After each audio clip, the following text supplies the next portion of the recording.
आणि आता पाहूयात लोकसभेचा धुरळा।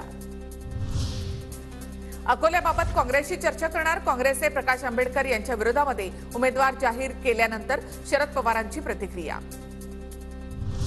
नाशिक धाराशिवची जागा अजित पवार गटाला मिळण्याची शक्यता। दोन्ही जागांबाबत शिंदे फडणवीस आणि अजित पवार यांच्यामध्ये अंतिम चर्चा, सूत्रांची माहिती।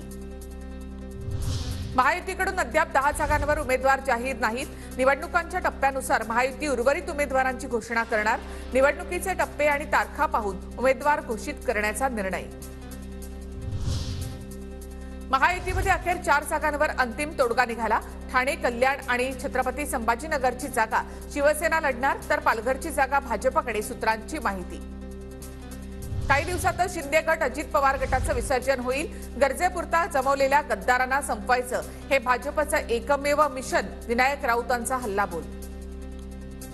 बारामतीमधून माघार घेतल्यानंतर विजय शिवतारेंनी घेतली अजित पवारांची भेट। दोघांमध्ये 15 ते 20 मिनिटं चर्चा झाल्याची माहिती। तर पुरंदरमध्ये आज महायुतीची समन्वय बैठक।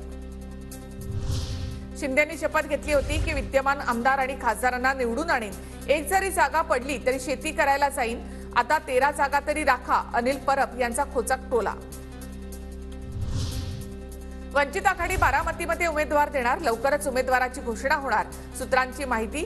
तर पुण्यामध्ये वंचितकडून वसंत मोरेंना जवळपास उमेदवारी निश्चित।